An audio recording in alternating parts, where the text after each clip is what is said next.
Hey everyone, welcome to Fiveable.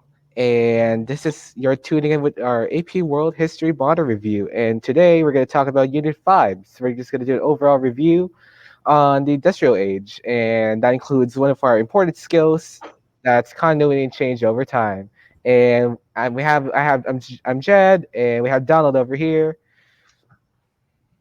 who is an stellar AP World teacher as well. So we're gonna guide you through this process, and let's have fun along the way. Let's go for it. Yeah. All right. So don't forget, we have a Twitter, we have an Instagram, we have a YouTube. So we have all the social media platforms you can follow. Especially if you want some memes, go to the Instagram channel, which is at Thinkfiveable. So we also have some good resources that we recommend. So like YouTube, we have like Crash Course World History. We have our own Fileable YouTube channel. We have one of our amazing AP World teachers, Mr. Lassiter, Patrick Lassiter, who also has walkthroughs on AP World Modern.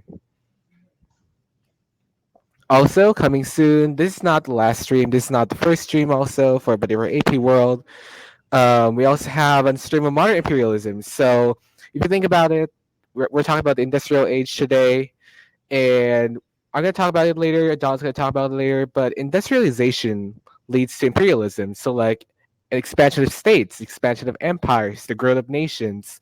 That's how we know it today. Like European nations, like Japan, Russia, all those good stuff. So Miss Longnecker is going to talk about that. She's also an April teacher, and we're going to talk about once again, we're at period 1750 to 1900, and we're going to talk about empires. Also, you want to check the polls, by the way. Scroll down. We have like number 0. So we want to know how's your AP World experience so far. Like, are you having fun? Do you love? Are you like you're geared up in history? It's on the polls below. It's like I'm killing it, so, or like I need help, and that's why I'm here, something like that. So don't forget to respond to the polls. It's on the bottom part of your streaming app. All right. Yes, it's the third question. It's on number 0. Yeah. All right. That's on next Thursday. So we do April World every Thursdays. All right. So in this stream, we're gonna talk about. So once again, time period wise, we're at the modern period. So we're getting close to today. We're getting to like the spicy stuff, like the world wars. So before that, let's talk about like the industrial age in general. So like we're gonna talk about the continuities and the changes, because we just want to know like, oh, the industrial revolution changed the world, like transformed it. You got new inventions, stuff like that. You don't want to stop at like knowing it that way. You also want to know like specifics. You should be able to explain like what continued and what changed as the industrial age occurred, as the industrial revolution happened, and and the growth of nations like drastically expanded or was promoted across the world. So we have continuities and changes. And we also have practice questions, a couple of them for multiple choice. Yes, as I mentioned, this is 19th century.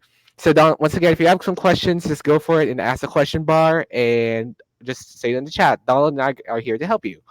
So once again, we have some practice, multiple choice, SAQ, and even like an LEQ breakdown, because we're getting close to the test day, which is on May. We're getting there. All right. Now, let's just before we even start with this, so let's talk about continuity and change. So the chat, like, what do you know about like continuity and change? Like the overall, like, how confident are you? How confident are you with like the term continuity and change? Like, can you explain it well in SAQs, or are you like confused? Like, I can't tell what's the difference between continuity and change. Like, I don't know what to do, something like that. So, all right, everyone says not very confident. All right, just keep responding in the chat. But before I even start with this, remember, I'm gonna do like a brief like overview of continuity and change. So, Kate says very confident. So we got both sides of the spectrum here. Don't worry, we're here for y'all. So, continuity is basically like, let's say you guys started the class at like 1250 CE. So like that's like before um That's like the before like Columbus sailed the ocean blue, stuff like that. So continuity is basically it's like there throughout the course of history. So it's like think of a straight line. It continues. Like let's say trade. Trade existed in 1250 as like barter trade. Trade existed in like 1450 with the, let's say with the Mongols. They expanded trade. Trade continued in the 1750 with like the growth of corporations, companies. Trade continues today, like even today. Like think of like just and your economics, your like in the stock market, like you can see like you can still see evidence of trade for there, and it's think of it as a straight line, and even if it's like a wiggly line. Sorry if my camera is off.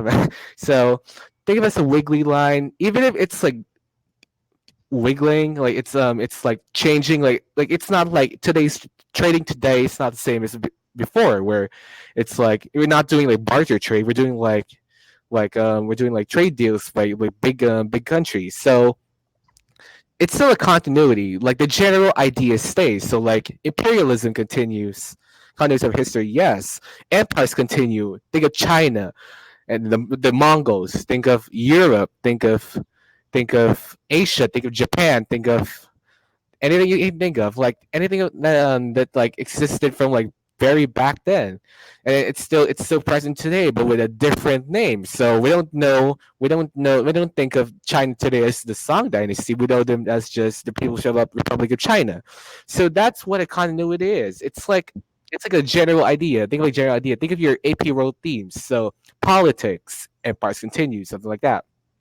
Um, let's see, social organization. So like how the role, like the balance between or imbalance between men and women, or yes, once again, if you look at the chat, Donald, that's a good point. It's like continuity. So um, where was I? Yeah, men and women, or like the women's rights, which drastically improved over the last 2 or 3 centuries.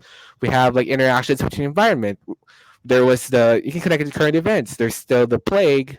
I mean, you start with you heard of like flu out like the Black Death from way back then, and we also have at some point we had like the flu pandemic from during World War I, which you're probably gonna talk about later on, and yeah, human interactions. And then today, if you look at the news, we also have like the current like coronavirus outbreak from China, so that still continues. And there's so that's continuity. So just think of like patterns. Yeah, think of patterns. That's a keyword, patterns. And then we have change. So change is like what exactly it is. It changed. So like think of it as like development, something new. Think of like inventions. So especially during the industrial age, we're gonna talk about it later. So actually, no, it's in the slides. So let's say in state formation, we have new weapons and technology. Back then, people were just using muskets or outdated like gun models, or even they were sticking to like, daggers or swords or iron armors and plates. Now we have like, and then today we have like bulletproof vests, something like that. So, um, yeah, I think today we have like bulletproof vests. We have like advanced equipment. We have like I don't think like, if you're playing like video games, they have like RPG launchers. They have all those like cool rad weapons. So actually, like the overall trend, like weaponry and technology, that's a continuity. But the change is what like the difference, like how its function. So yeah, do the same but focus and change between any two empires. So like let's say Europe or China. Yeah, back then they focused on actually let's stick with Europe. So like back then their economy was based in farming or just agriculture, but now they're now today in the industrial age they're based on like factories or like mass production, you know. So those are very different. They're on the different ends of the spectrum. So you can see you can tell like that change. So don't overthink when you're doing SAQ or an LEQ or an DBQ or an multiple choice. Don't overthink it, especially in the writing section. If they're asked identify a change or continuity, just think of the first thing that pops in your mind. Even the simplest things. Sometimes people just overthink it and just like, what's a change? and they blank out. But they are just the most basic things. So like trends, yes, keep it simple. You Yeah. know more than you think. Don't let those nerves get into you, even especially during the test. So let's say here today, industrial age, like what changed? Just think of the difference between then and now. So like, let's say Let me for jump here, in and give you a couple quick examples in here. Anytime you're thinking about continuity, think of two empires that, maybe they're in different points in history. How are they moving in the same way? Define. That's continuity over time. Now, if you want change, two different empires, but notice my hand's moving the other way. Something's different now. So you're looking for what's different from here between these two. What's different? Maybe it's economic. For instance, if we look at 19th century China versus Great Britain, the difference, you have China here, you under the Qing dynasty, you have Great Britain industrial age. Up here, you have the drive for imperialism. In other words, they're grabbing colonies so they can get raw resources, grab them. They want to colonize, they want status. When it comes to weapons and technology, they have Gatling guns, breech loading rifles. This allows rapid fire attack, whereas China is not going after colonies.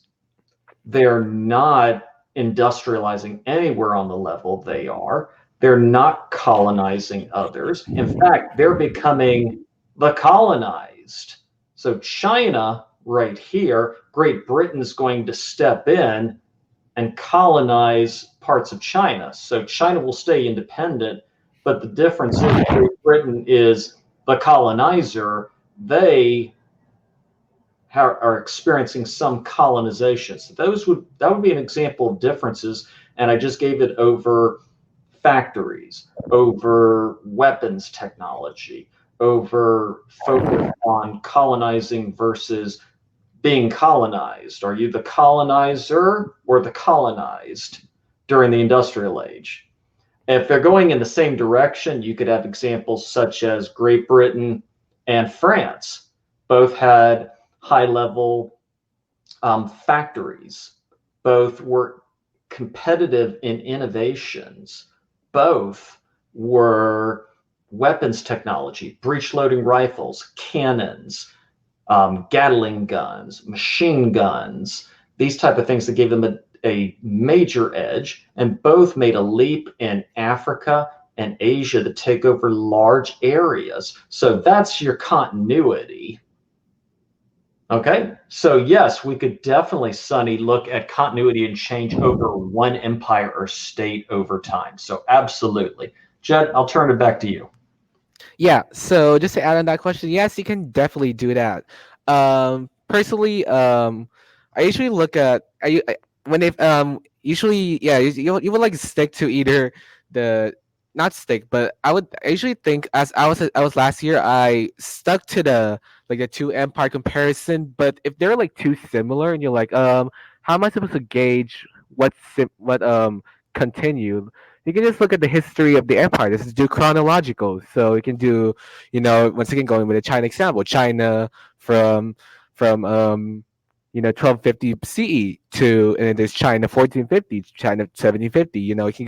You can do different time intervals. You can do specific events. You can base it on specific events. You can base it on trends, or like any interactions between two nations, or yeah, I can base it on those. So yeah, we're gonna talk more about change later on. Yes, we can. Yeah, there you go. Download change replacing. Yep, anywhere history is okay for sure. So now that we know the a working definition of continuity and change, let's start with continuity. So what continued during the industrial age? So once again, look at the trend. State formation is still continue. Like people still wanted to empires, nations still wanted to expand. They still want to conquer more territory. Still not in the barbaric sense as we know back then. They still want to like grab hold of some land. They want resources. They want power.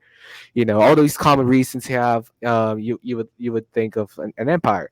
So obviously industrialization spreads.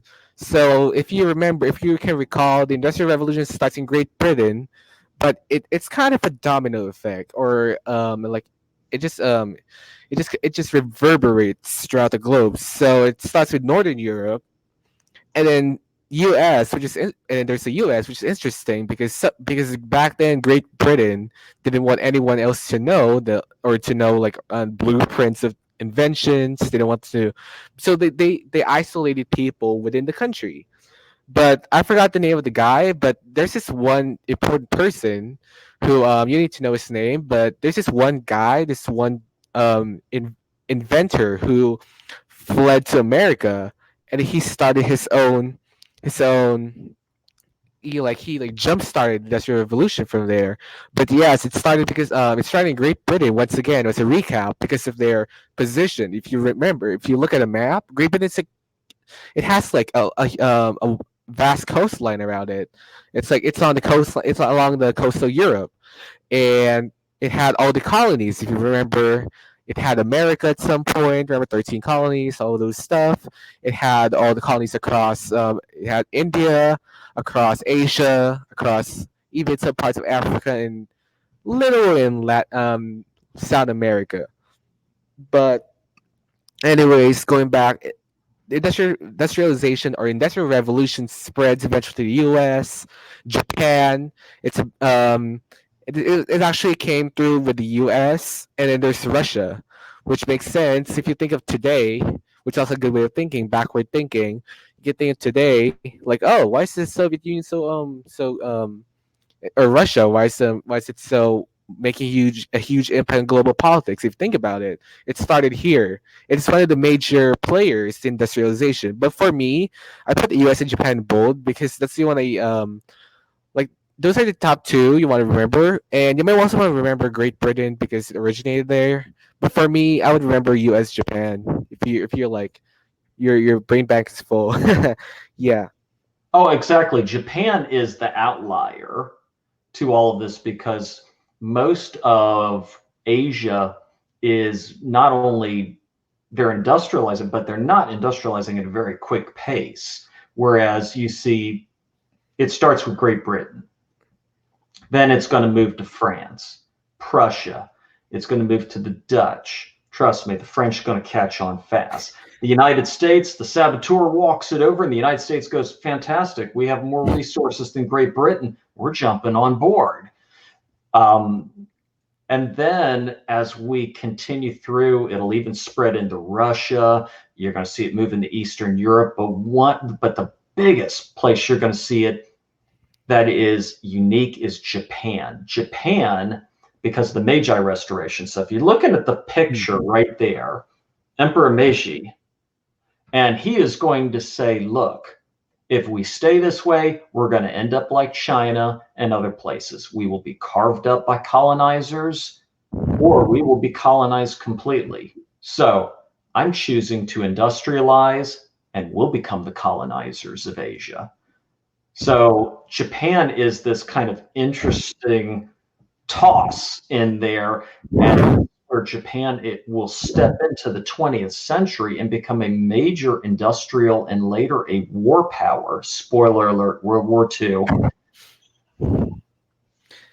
Yeah. So yeah, absolutely. Japan is actually one of the most interesting. Like as Donald mentioned, you're gonna learn about the Meiji Restoration, which most history books noted that it's like the one of the most drastic like patterns of industrialization after the United States, because they just like it's more like just the it just snaps like what's with one snap, and then there goes Japan, which goes to the next bullet point states Westernize. They want to follow the West. That this is all this is especially true for Japan, which is in the Far East, and they modeled to follow the West. So if you look at once again per Meiji over there, military uniforms, his military uniform looks similar, really similar to like the American style, the European style actually, where they had like they had like a sash, they had their they have their weapon wrapped on the house holster over there. It's not like what you would think. Like, think of like not necessarily a stereotype, but like what if you think of Japanese, you would think like a long like cloth like kimono. Give me 1 second, sorry. Anyways, where was I? Okay, so yeah, oh, they got the weapons. The weird weapons you would think of like a samurai weapon. It's not like you would think of like a Gatling gun, you know. So states westernized. They followed the pattern of private corporations in Europe. They followed the factory model, where we're gonna talk about later. It's not about just like your typical like village with a blacksmith or like all these like, specialized people like who have their own professions. We'll talk about it later. We also have railroad roads, which is a common pattern throughout Asia. And there also, once again, one you had to know, especially as it builds up eventually to the world wars later on, is weapons and technology. Like they start to develop, they start to like militarize. And that also leads on to my next point. Industrialization leads to imperialism once again. So once all these nations are like, haha, we're catching up with you, we're catching up with you, Great Britain. We're catching up with you, U.S. This is where they start competing. This is where they start fighting. They start grabbing hold of neighboring lands. You know, um, that's where they start being more. You can see this is where global conflict, which is like one unit later on, but it's a common theme throughout the prevailing theme throughout this time period. So remember, that's a continuity. States continue to form. Oh, actually, but it's more on expanding. All right. So, look at the chart here. This is a very good document. You might see it. It's not. You can see it like probably in a DBQ or in multiple choice questions, similar displays. But what do you notice? Look here, like at the beginning of the chart. Actually, yeah. Let me read first what Donald said. Just release imperialism. Yes, they need raw materials. You got the colonies. This is where you see the transition in economics later on too. So, anyways, going back here, you look at the chart, like look at the difference. What do you notice? Like if you compare it to like 1800s, 1700s to like let's stop at 1930, like the fourth one from the right. Like look at the change. You can see that actually there's also in the poll. Question number one, which you think is this leading global manufacturing based in the visual. But I may just give away the answer might as well later on. But you can see here that it starts with China being the leaders in, don't mind me moving, being the leaders in global trade. You can see that it's in dark blue, and then followed by dark green, which is India and the rest of the world. And you see Western Europe following, and there's the red and of the United Kingdom. But later on, look at the 1900s. Actually, no, before that, 1800s, 1830. You can see that the dark blue, the China, is falling behind. You can see the blue bar, um, like the portion of the blue bar is lessening. And you're right. If you answer the poll, Western Europe is leading. Um, yeah. By 1860, Western Europe is leading, followed by the United Kingdom. So you can see like a pattern here with Europe, and North America is starting. It started off with nothing. If you look at the light blue, it's the third one for the top, like the light blue color, sky blue color. It's like zero in 1750. But look at 1860. Look at 1880, 1900.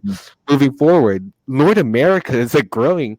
It's growing like almost exponentially. So you want to see those patterns not only in your when you like learn world history, but also like in documents. You can see like, oh snap, North America is killing the game. Something like that.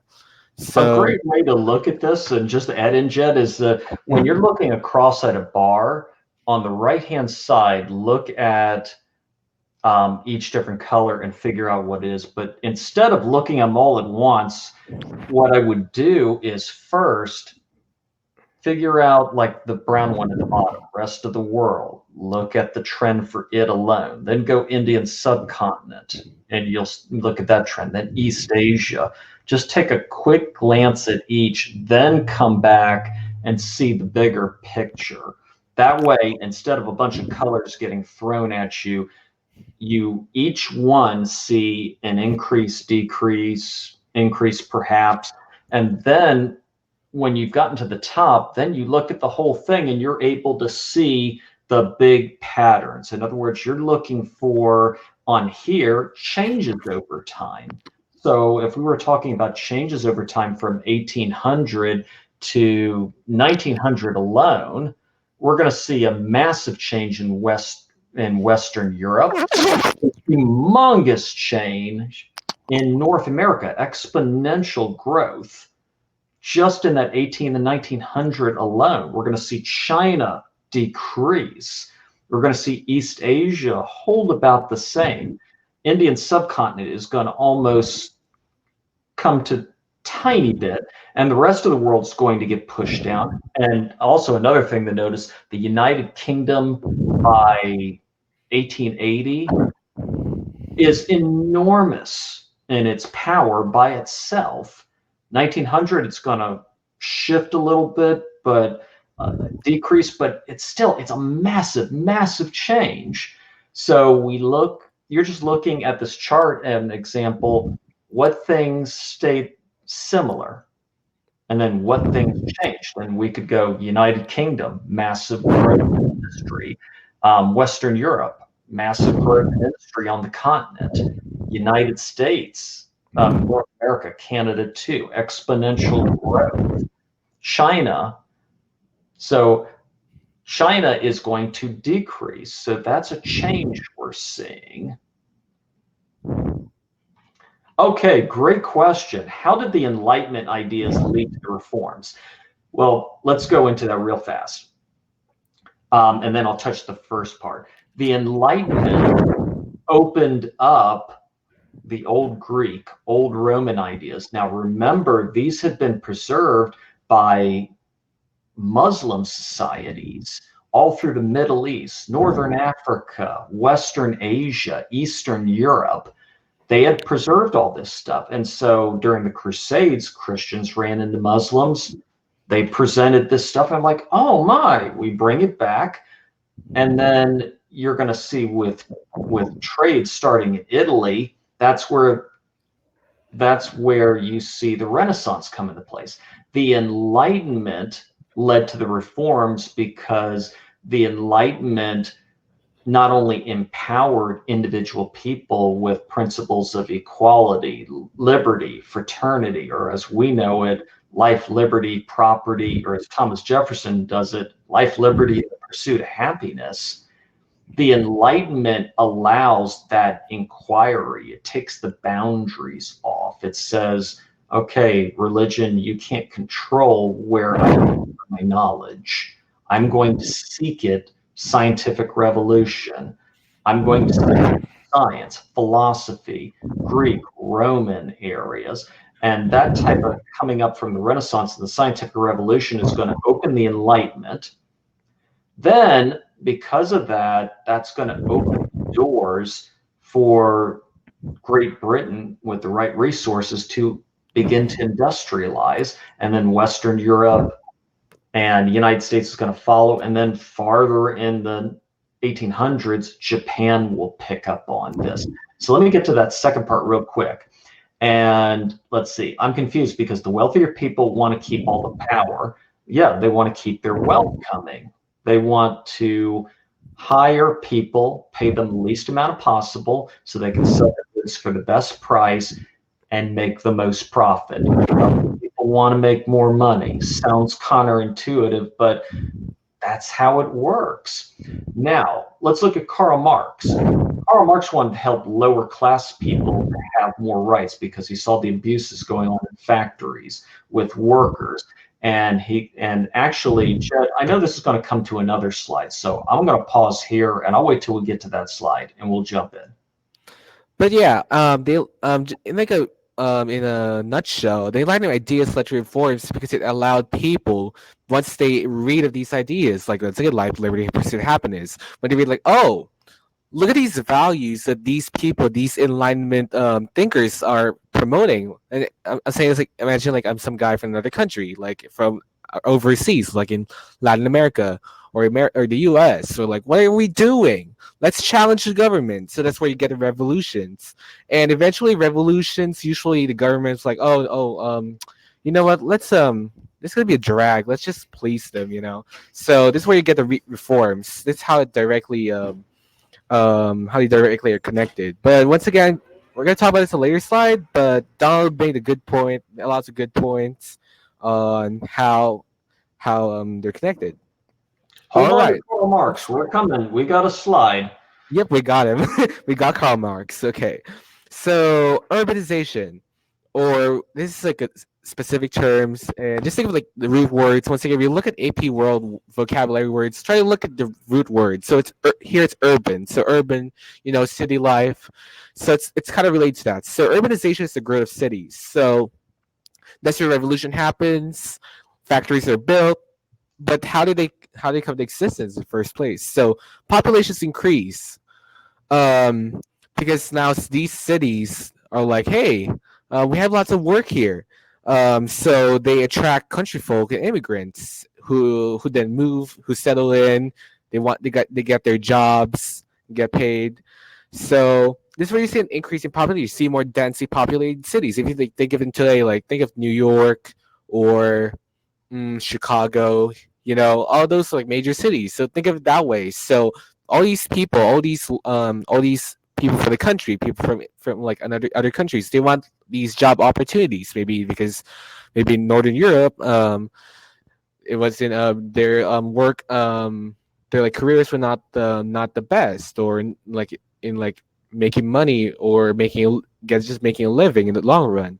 So all these people move into cities, and once again, you see a growth. Now you want to see like a slippery slope here, but in this case, it's on the other way around. So more people means that there's more workers, and more workers in the job means that they need more places to like work, to make these products, to produce these manufactured goods. So they make factories and they need housing. So there goes your like today we call them apartments, but imagine more rundown versions of them. Like we call them tenements, which I'll go over later. So we have more people, more workers, factories, and that means that there's more goods.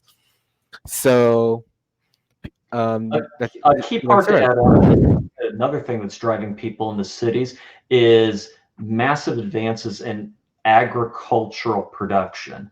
Um, if we are going to have specialized seeds that are going to multiply the amount of food that's made, you're going to see better plows. We're going to see crop rotation. And we're also going to, and all these things are going to literally double, then double the double, then double the double, then double the double. So in 40, 50, 60 years, you're going from an amount that maybe is 1 story high to a 50-story skyscraper amount of food, and they only need a tenth of the people at most. All these people are unemployed, plus the private landowners, they're putting up fences around their land, so they're enclosing them so the farmers can't get to the land anymore unless you own it, which means you're not some peasant farmer, you have money. And so they're going, what are we going to do now? How are we going to feed our family? There's no welfare back then. So at the same time, factory owners are wanting to build. They turn and go, hey, unemployed rural farmers, come to our towns, come to our cities. We'll employ you in our factories. So this pushes them into the cities. They live in tenements, also known as slums. These are situations where you have 5, 6, 7 people in a 1 to 2 bedroom place, common bathrooms for multiple families, wells. It could get it was pretty rough and disgusting, but this gave opportunity, and they needed a job. And if you didn't work, you didn't eat. So, having food in your stomach Most people will take that. Yeah. So once again, like think of the factors. Like they, yeah, industrialization made a huge impact. Once again, not only on like politics, but also like the balance between like farming and farming versus like other jobs. So obviously, there's not a lot of once again, there's a lot of food, there's a lot of supply. Now the demand for farmers is going down. So once again, factory owners took advantage of that, and off they go. All right. So speaking of goods, manufactured goods continued obviously with the factory system, but the process, the overall efficiency, the time it takes to produce one product good improved. Like it's an overall improvement. So back then, people like actually made like let's say actually you're in a town, like they made their products like let's say there's someone who is a blacksmith, there is someone who's an expert in some other job. So like they have these division of labor, like they're specialized, like they're professional in these things, and only if so like it's not something whatever they do, it's not something you can learn overnight. It's not like today, like imagine working fast food, you just get a crash course in within 2 or 3 days and you know the drill. Here it's like here it's not back then jobs weren't that like I mean, labor back then was skilled. So what it means is that like it takes once again it takes skill and you have to be good at your job to be able to work on it.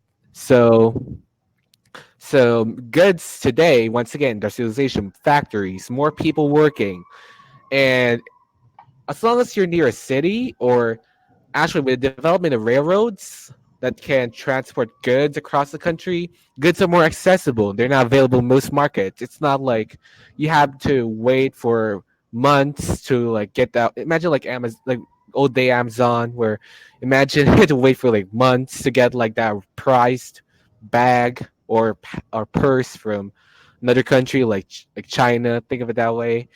So they're more accessible now. Like they're in their local town or city, but also they're more affordable. Because remember, more factories means that more goods are produced.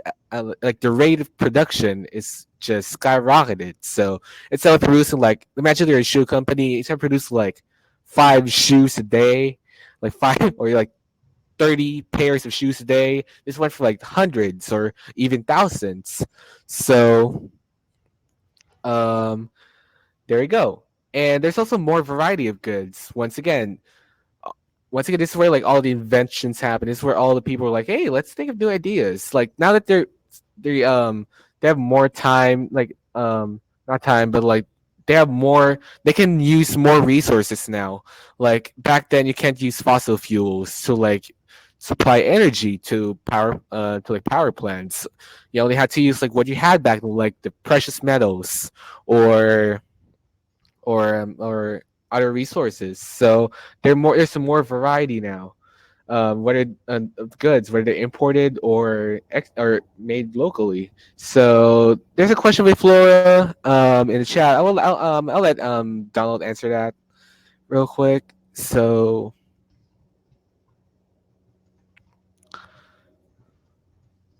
okay, why would the wealthy people want to help them? Yeah, there we go. All right, moving forward. So those are the continuities. Industrial age. Now let's look at the changes. What changed? And when you think of once again, recap. When you think of change, you think of like improvements, developments. What's new? What's the latest? Like what was there? What was present that was not there before? What was absent before? So as you look at the picture, that wasn't a thing back then. Like you had to either ride by horseback or like some wagon. Think of like the Oregon Trail, or you had to walk to get from one destination to another. But now we have better transportation and communication. So we have faster travel times between regions. So once again, the railroad train, the railroad the railroads, steamships, they helped a lot. Imagine back then, though it's not like they're stuck with sailboats, but they were not they're not that quick, so fast. So travel times were not in terms of hours like today, but they were in days. So imagine if you want to travel from let's say you want to immigrate to the U.S. So from Europe to the U.S. it would take days. Like it's a miracle that you survived the entire journey. It's not like today, like oh it 12-hour flight, like 10-hour flight. So travel times were reduced, even in railroads. Imagine going from like let's say Florida to California. It would take a while, right? But now we have like Amtrak's, or we have once again we have like airplanes. Back then they didn't have that. But the point is, travel times were greatly reduced. No more horse and buggy, yes. And communication, letters it's once again it's more convenient. You have the telegraph line, so if you're bored, maybe you can try reaching. Not bored, but like if you feel lonely after 2 weeks of like now having to wait for like a response from a letter, you have the telegraph. Just reach out to that person you're talking to. So um, with this change in mind, like communication greatly increased, transportation greatly increased, and more people were like, "Oh, back then I don't have the time, I don't have like the strength to walk from city to city. Now I can just ride the train, you know." So you can see more activity within societies through this. Yes, greatly reduced time to send messages. So once again, better transportation communication. Maybe that's one of the top two or three things that should pop in your mind when you hear like industrial revolution. Like think of trains, railroads. Like usually that's the most common example of like what teachers teach in world history. So there we go. Labor.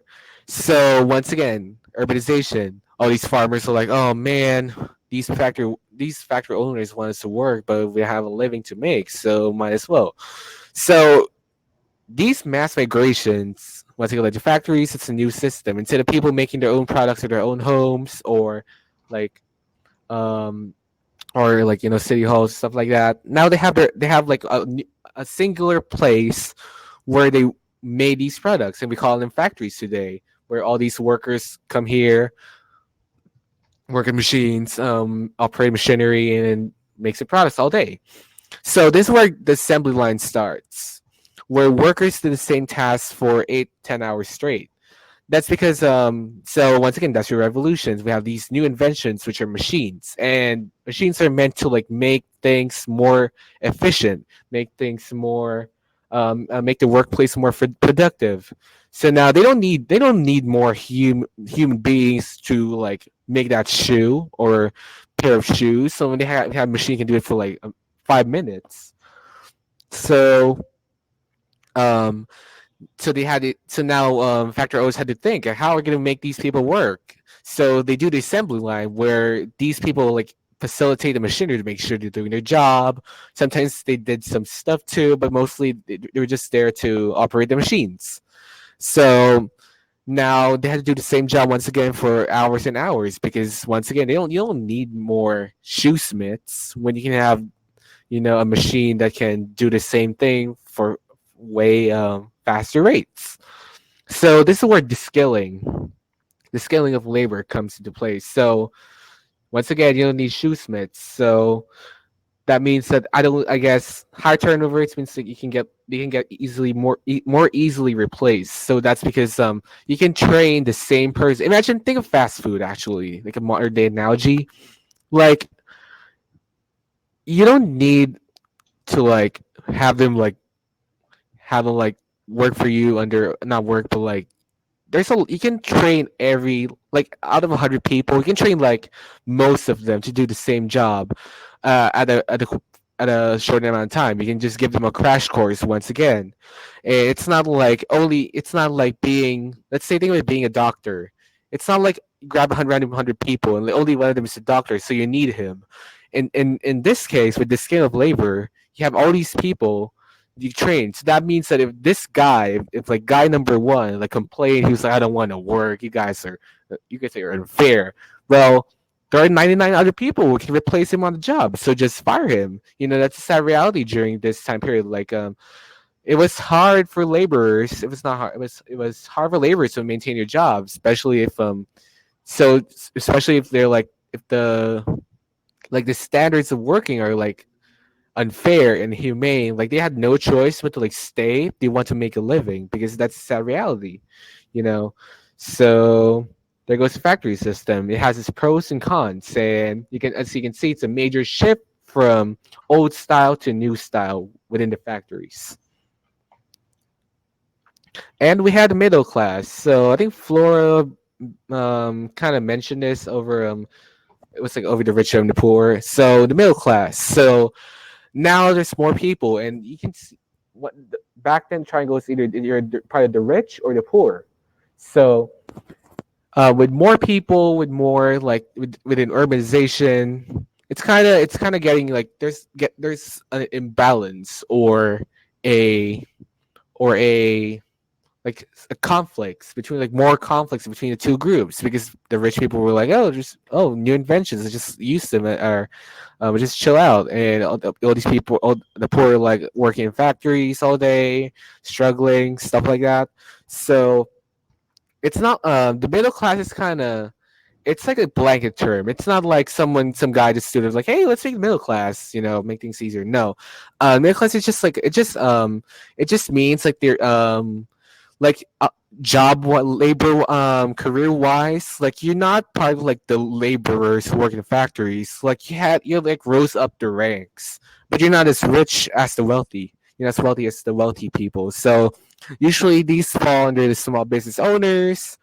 Usually they're factory managers. So manager, imagine, think of it like fast food. There's the crew member. That's the let's see. That's like for this example, that's the poor, and we have like this store manager who reported to the wealthy class, who reported to the company. Like so that's the middle class, and we have the company itself that controls the franchise of that fast food. So that's the wealthy class. So yes, the bourgeoisie owns the means. I probably botched the pronunciation. But the bourgeoisie owns the means to production factories. The working class don't own the tools for making these things, so they sell their labor. Yes, and yeah, usually they're professionals too, like doctors, attorneys. Back then, they weren't really as highly esteemed. So like it's either you're an owner or a worker. So they're kind of in between. Like they're not really. So remember, these skill of labor. So the entry level jobs. Usually they're at the kind of in the middle, like professional. So we're gonna talk about Karl Marx later on, but it's part of his theory that like the like socialism, like working class eventually will overthrow the wealthy middle class and the middle class. So if they like go revolt against them, he's coming soon. Yes. There we go. Actually, yeah, there he is. So we also see here new social economic ideas. So now that things are changing real rapidly, so we have check out the socialist period. We have like lots of new ideologies because people are now thinking. Actually, people are now thinking not only about like old beliefs. That's actually the road to enlightenment. So here some people are wondering about how unfair the system is. Like, why are we working 8 to 10 hours only for these rich, wealthy people to like just mooch over our money and mooch over with their money and their luxury, and we over here trying not to trying to survive, trying not to die. So Karl Marx establishes socialism. It was inspired by this industrial age where he wants, because back then private companies control factories, or not maybe companies or a group of people. So think of like the oil companies, think of like monopolies. So he established common socialism. Yeah. So yeah. Also, side note, don't like socialism. I mean, communism kind of falls under socialism. It's like a specific like branch, I would say, but the overall idea is called socialism. So here he says that people control the means of production and distribution. So it's like saying owners, hands off. We workers have the right to control like our means. Like we work here every day, so we have the right to just control it. And then laissez-faire capitalism, actually no, have nots. Once you have not, so you don't have the luxury, proletariat will revolt and overthrow the haves, which is the bourgeoisie or the middle class slash even some of the wealthy people. Now, on the other end of the spectrum, we have laissez-faire capitalism. So it's an up. Think of it as upgrade of mercantilism. And yes, they are different. That's why it's a change. Government should not regulate the economy. It's like hands up, private control. So let's see. I think I saw a question by Sunny after Logan. Give me one sec. How is You want laissez-faire? me to jump in for this one? Yeah, sure, sure. So I'll go ahead and jump in, and let's go ahead and start with our first one a little bit while back. And it was, well, why would the wealthy people want to help them if they're being benefited themselves? But before that, let's go to Karl Marx. He wanted to help lower class people to have more rights. Absolutely. Here's what happened. Let's go back to the last slide. Jed, can you go to the last slide for just a moment? There you go.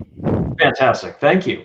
So understand that under this new industrialization, you have the bourgeoisie. The bourgeoisie is, by the way, after you're done with this, when you go to college, when they toss terms like bourgeoisie, proletariat, you know what they're talking about. They can't pull the wool over you. So let's cut to the chase. Bourgeoisie are people who own the means for making stuff. They have the factories, the tools, the machines. So they're looking for workers, but they control the means of production, have the wealth. Now, the working class are known as the proletariat. The proletariat working class, they don't have the tools, the machines to produce this stuff. So they sell their labor in return for money, housing today, health benefits, 401k plan. But that's the idea. Now, how do the two relate together? The owners of the factory, the bourgeoisie, are looking at the workers and they say, we want to pay them as little as possible, and sell the good up here so we can make this big profit, because bourgeoisie want to keep making money. Wealthy likes to stay wealthy.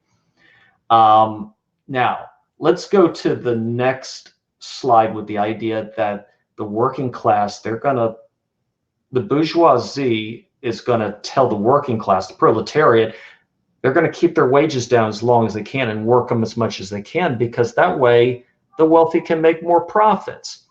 Karl Marx comes along and he goes, wait a minute, we got a problem here. The bourgeoisie, or the people who own the means of production, are going to constantly oppress the working class, the proletariat. This is just how the system is set up. And he says, this is unfair.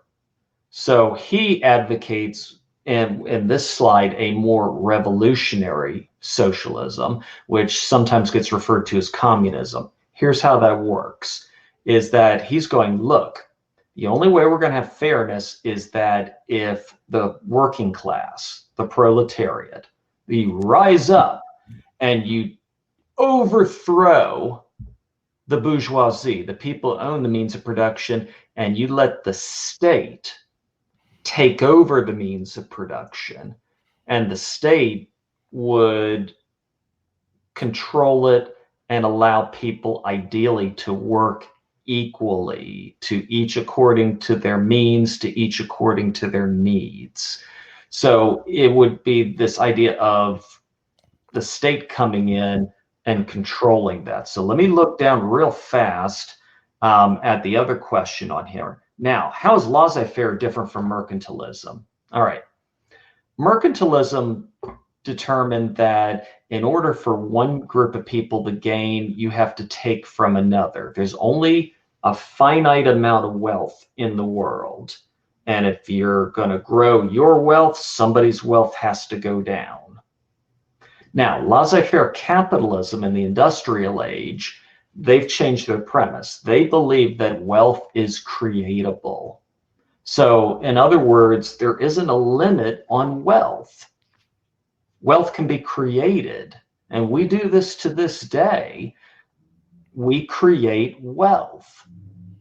Now, let's look at laissez-faire. Laissez-faire means hands off. Tell the government to keep the lowest amount of roll possible and let the businesses do what they need to do to make the profits and make goods cheaper, better variety, more of them so that more people can buy them. They'll spend money. That'll create incentive to build new factories. And then factory owners, they'll be hiring more people, more machines. Innovation continues. That's laissez-faire, means hands off. So laissez-faire French, hands off government. Let the businesses, let the free market decide what is bought and what is sold. Marx is the total other way around. Marx would say, hey, let the government, once we overthrow the bourgeoisie, let the government decide how much is going to be made. All right, and good points. Once again, yeah, yeah. Personally, side note, personally, like the most confusing like part of studying world history is the economics part. So don't hesitate to ask questions to me or Donald, especially Donald, by the way. When you need, if you're kind of like confused, like what's the difference and stuff like that. So, lowest question: Are terms Marxism and communism interchangeable? In a yes. Yes, they're interchangeable. So you can say if you're not sure, which honestly just go with whatever you prefer. But usually people would use communism, but Marxism means that it's kind of his beliefs, it's his doctrine. So you can also say communism. All right, moving forward, we have changes and reforms. Yes. So this we have a table here that goes over general trends and the AP World themes. So political, once again, industrialization, military developments. And the reason why I didn't put everything else because I want to emphasize military developments, especially with global conflict later on, coming later on, imperialism. So weapons, once again, as Don mentioned, the Gatling gun, upgrades of the weapons. Now we have like eventually we'll have fighter planes, leadership. Now we have and also in general imperialism, which is once again, if you're like, just in case at this point you're like, oh, they keep throwing the word around. What does that mean? It just means that like states are expanding or try invading either by conquest, invading each other, or trade, like um, for for um, for the desire due to desire of resources like land or wealth. So there we go. Social. We have famous movements here. The women's suffrage movement, especially with the Enlightenment ideals of like women standing up. Here you see the start of it. Like Seneca Falls. Actually, that's like yeah, it's in this time period. Seneca Falls, the women's rights movement. Even today, you kind of see like figments of it, but it is where it starts off because during with the factory system, now that families are the family dynamic is kind of wobbly because now men, because back then women should stay in the house, take care of the household and the kids. Now, usually some families they don't have a choice. Men have the the dad has to work in a factory, the mom has to work in another factory, and usually even the kids work, which is kind of messed up. But that's the reality of this time period. Then. So you see that's an example. We have the reforms movements here. The other one, we see an establishment of labor unions. Remember, workers were mostly exploited here. Pay them less. Let's exploit them. More hours for them. So it's like unfair. And at some point, laborers realize like, oh man, we're being cheated on. We have to do something.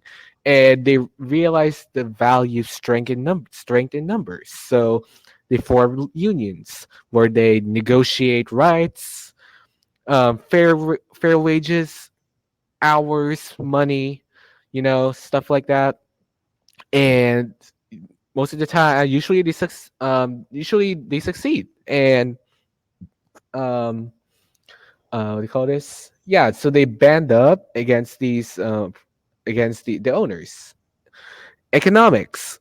We have modernization programs, and that's another word. What does modernize mean? Think of the root word modernize. So make modern. So this is why I love Japan. Like example, Japan, like they start from like an isolationist country, and then they like grow and grow and grow. So like if you think of it today, like Japan's one of the most like one of the top countries, like most progressive countries when it comes to like technology, education. So it all stems from history here. And we also have mercantilism replaced by laissez-faire. So once again, hands off, as Donald mentioned earlier.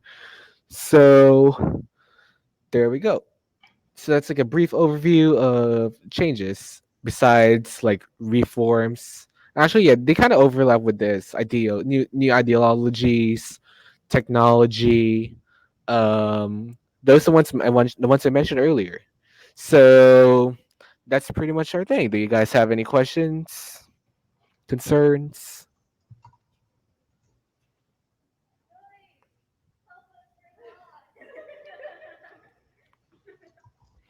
All right, so we'll head straight to the practice. We should just so we have like a multiple choice SAQ and an LEQ kind of breakdown thing. So real quick in the comments in the polls, we have something. We have I think it's number two. So we have an image here of a cotton manufacturer factory in Great Britain by Sir Edward Baines, and you see a late you see a let's see you see a men there, you see machines, you see like other people lined up in a huge building, huge not huge like a wide room. So think of like the continuities and changes. And as you read through it, I mean, as we go over this, a historian could best use the image above to illustrate which of the following. So, development of industrial capitalism led to increased standards of living for some. That's A. So, does that reflect capitalism, increased standard of living? B. Development of machines made it possible to take advantage of energy resources. C. Methods of productions developed during the Industrial Revolution. Or D. Steamships and I think it's roads increase the range of global transportation. So, real quick, I'll give you 30 seconds. Put your answers in the comments. Number two should be number two. And if you like, as you read, as you see, oh, development. Oh, what's that word mean? I mean, not what does it remind me? That's right, change. Economy and change over time. Woohoo! All right, we have two votes, three votes. All right, five. Last call. Five. I think it's pretty unanimous. So five, four, three, two, one. You guys are right. It's the development machines. So at this point, think of it like think of multiple choice question. It's like a imagine spot the difference, but with documents. And yeah, good job, guys. Think of it as documents, like spot the difference, or kind of like finding where's Waldo, something like that. But you want to look at you want to connect the best choice to the image. You see a machine there, you see um, people working, so you can take out like process elimination. You can take out industrial capitalism, and because do you see like Marx there or like his equivalent? No, I don't see it. Do you see sure methods of production developed during such industrial revolution? That's a close answer.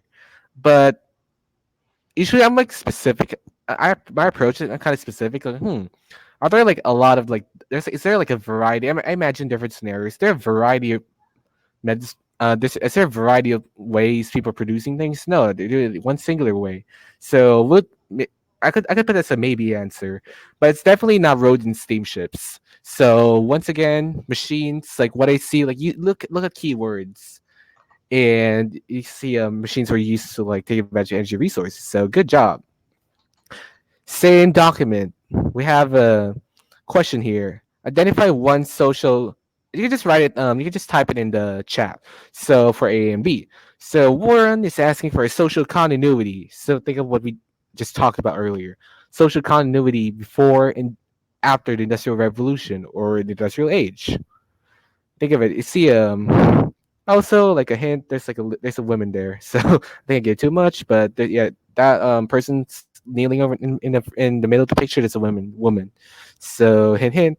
And number B, identify and explain one significant change. So it's either continuity or change in social relationships. But in this case, just identify after the Industrial Revolution. So I'll leave you guys for that. 30 seconds. Actually, no, I'll give you a minute.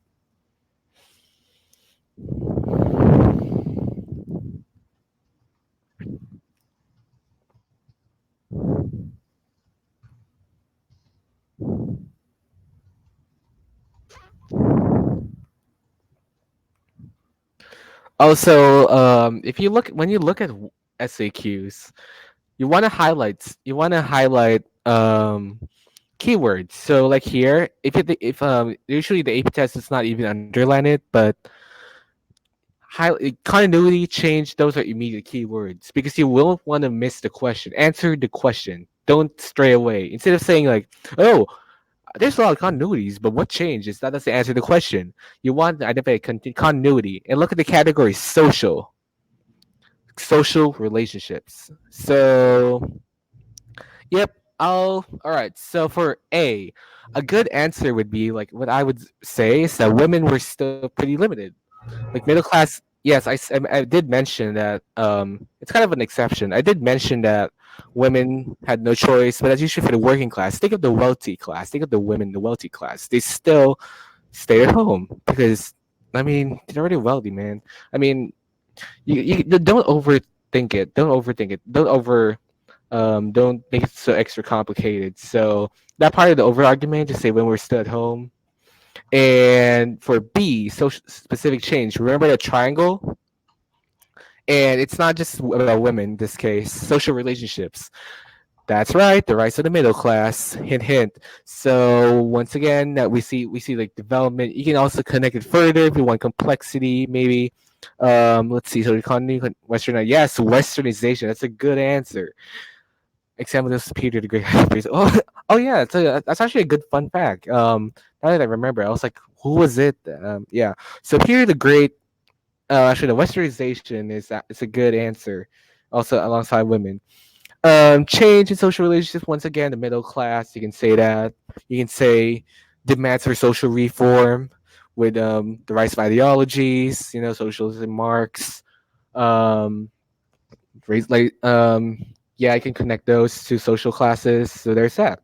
And yeah, good shout out to Sunny for the fun fact for Peter the Great, man. The more you know. All right, LEQ breakdown. So instead of going writing an actual essay, this is an actual. This is actually like from the college board. So this is like how they would phrase their questions. So in the 19th century, various political and social groups in industrial society called for reforms. So that's the context. Develop an argument that evaluates the extent to which reform movements in the 19th century succeeded in bringing about political and social change. So keyword change. Another keyword category, political or social change. So this actually asks for the effect of the changes I mentioned here earlier. So let's change things up. Instead of asking the impact, because that's something that Miss Longnecker and Mr. Beckman will talk sooner in the next few weeks. So instead of focusing the impact, let's focus on what the changes are because you want to know what happened before knowing what were the impacts were. So what were some political or social changes in industrial society? So actually we already did social earlier. So let's focus on political. Let's see. Yes, Flora, DBQ, but LQ documents. Yes, yes, it is. You have to read 7 documents, and you want to analyze at least 6 of them. But what I love about DBQ, what I love about DBQs is that it's not like LEQs where you know it or you don't. DBQs is they give the answer. It's like a jigsaw puzzle. It's hidden within the documents. Like you're seeing a. It's okay. I don't not to spell it wrong, but it's like a jigsaw puzzle. You want to find the common piece between them. So usually there are letters. There's an image. There's excerpts from writers. Stuff like that. So that's why I love DBQs. That's a segue. But going back, political changes. There's also from the College Board. rubric for how they grade stuff.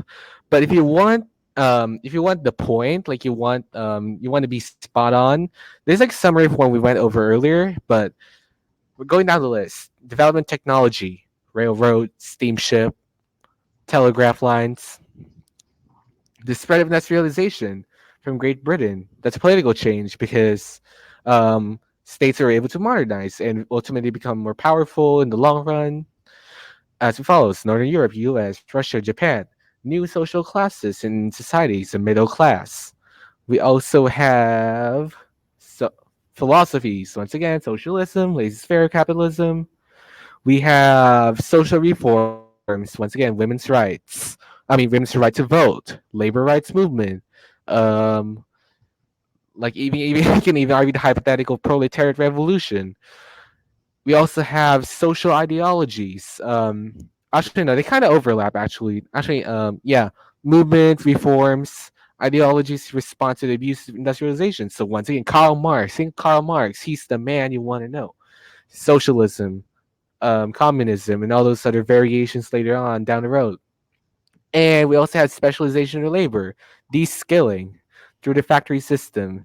Yes. Also, I'll email whoever. Actually, I'll just go over it later. But, anyways, going back, socialism, communism, specialization, labor, urbanization, more cities, and the second industrial revolution. So, did you put any of these? If you thought of any of these, good job.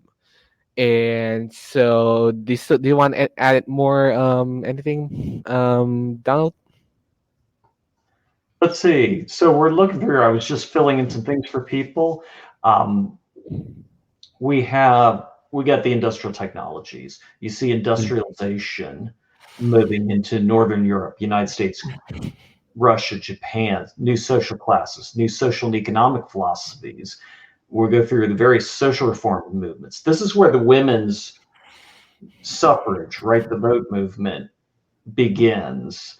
And oftentimes reform doesn't come to all people at the same time. It's just a factor for history. So sometimes you have to stay persistent at it to get that reform. You also have Marxism, socialism that is building up against different abuses in capitalism, industrialization. It's a counterpoint. It's trying to say, hey, you're going too far here. We need some protections for workers. Specialization, urbanization, the leaving of the rural areas for urban areas because of jobs, factories, and all that. You don't want to find factory workers all over the country. It doesn't work well. And it will pave the way for a second industrial revolution, which will take this even further. Let's see. Those are pretty much the main key points on there. So thank you for attending. I know we got to leave a little bit, but I'm glad. I hope it helped you out a lot for what I'm talking about. Yeah, thank you guys. We actually have fun too. It was actually good bouncing back with Donald here. So I'm looking forward to see hear more from you guys and from you, Donald. I have fun. Thank you guys. I will also link the Google slides, so don't worry about like trying to memorize all of those. I mean, it's a good trick. Recall all of those. I got you guys. I'll send the link by tonight. So thank you guys once again, and bye bye. Hi, everybody. Glad you joined. Look for those Thanks for Google Slides. attending. I'll send them tonight. Yeah, bye bye.